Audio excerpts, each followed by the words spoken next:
बहादुरगढ़ गांव का कब्रिस्तान बहुत ही डरावना था। कोई भी इंसान रात में कब्रिस्तान के अंदर कदम तक रखने की हिम्मत नहीं करता था, और इसका कारण था मुर्दों की आहट। जब भी कोई इस कब्रिस्तान से अकेला आता या जाता था तो मुर्दे इसका पीछा करते थे, और वो जैसे ही उन मुर्दों की आहट सुनकर पीछे घूमता तो वहीं पर उसकी मौत हो जाती थी। बहादुरगढ़ गांव के लोग तो कई कहानियां सुनाते थे। सुनील, मेरे मामा जी, एक रात कब्रिस्तान के रास्ते से आ रहे थे। वो डरे हुए थे, इसीलिए हनुमान मंत्र पढ़ते हुए आ रहे थे। उन्हें कब्रिस्तान के भूतों के बारे में पता था। फिर उन्हें मुर्दों की आहट सुनाई देने लगी। वो सीधे सामने देखकर चलने लगे, और फिर उन्हें मामी की आवाज सुनाई दी, और मामी की आवाज सुनते ही वो घूम गए, और फिर मुर्दे घसीटकर उन्हें कब्र में लेकर आए।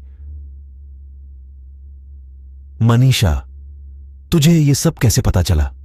सुनील, क्योंकि अगली सुबह तक मेरे मामा जिंदा थे। उन्होंने अपने साथ हुआ सब कुछ मेरे पिताजी को बताया, और पिताजी ने मुझे बताया। मनीषा, फिर तो वह कब्रिस्तान बहुत खतरनाक है। श्याम, ऐसा कैसे हो सकता है? सुना है बूढ़ा महेश उस कब्रिस्तान का सालों से रखवाली कर रहा है।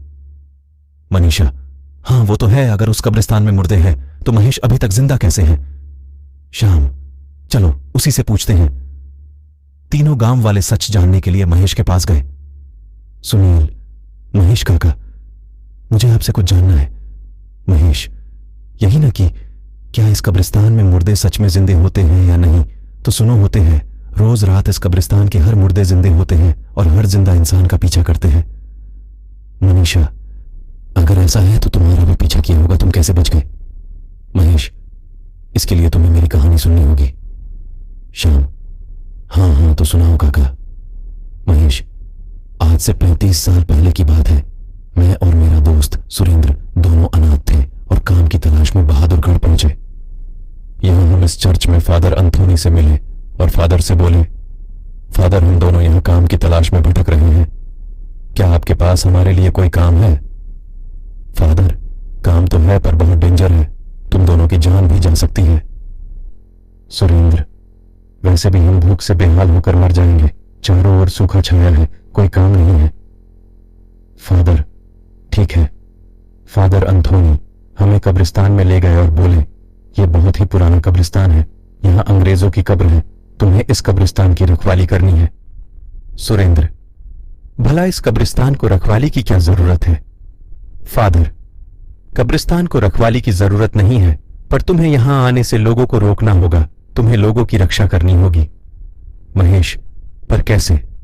फादर, इन मुर्दों से, ये मुर्दे रात के अंधेरे में, ये सारे मुर्दे जिंदा हो जाते हैं और जिंदा इंसानों का पीछा करते हैं। जो भी इनकी आवाज सुनकर पीछे घूमता है उसका अंत निश्चित है। सुरेंद्र, फिर तो वो मुर्दे हमें भी मार डालेंगे। हां, अगर पीछे घूमे तो इसीलिए तो कहा था कि ये काम जोखिम से भरा है। सोच लो, तुम दोनों ये काम करना चाहते हो या नहीं? हम दोनों के पास कोई और रास्ता नहीं था। पेट की भूख शांत करना ज्यादा जरूरी था, इसलिए हमने हां भर दी, और उसी रात से हम कब्रिस्तान की रखवाली करने लगे। कुछ रात तक सब कुछ ठीक था। एक रात हमें लगा कि जैसे कोई हमारा पीछा कर रहा है। महेश, सुरेंद्र, जैसे हमारे पीछे कोई है, लेकिन गलती से घूमना मत, चुपचाप गेट तक चल। हम लोग डरते हुए गेट तक आए और सुबह होने तक वहीं बैठे रहे, और कई बार हमारे साथ ऐसा हुआ, और हर बार हम गेट पर आकर बैठ जाते थे। मुर्दे पता नहीं क्यों गेट तक नहीं आ पाते थे। कई साल बीत गए। हम बहादुरगढ़ गांव में खुश थे। सुरेंद्र को एक लड़की गौरी से प्यार हो गया था। वह छुप छुप कर गौरी को देखा करता था। एक बार जब हम कब्रिस्तान में रखवाली कर रहे थे तो फिर से मुर्दों ने हमारा पीछा शुरू किया। हम हमेशा की तरह गेट की तरफ बढ़ चले। हमें मुर्दों की आहट सुनाई दे रही थी, लेकिन फिर भी हम चलते जा रहे थे। अचानक सुरेंद्र को गौरी की आवाज सुनाई दी, सुरेंद्र, सुरेंद्र, मुझे बचा लो। सुरेंद्र डर गया। उसे ऐसा लगा कि गौरी सच में खतरे में है। दोस्त, पीछे घूमना मत, ये मुर्दे हमारे साथ खेल रहे हैं। सुरेंद्र, नहीं, मेरी गौरी, गौरी को बचाना होगा। सुरेंद्र पीछे घुमा और मुर्दों ने सुरेंद्र को घसीट लिया। मैं अपने दोस्त को बचाना चाहता था, पर क्या करता? मुझे पता था कि अगर मैं पीछे घुमा तो मेरा भी यही हश्र होगा।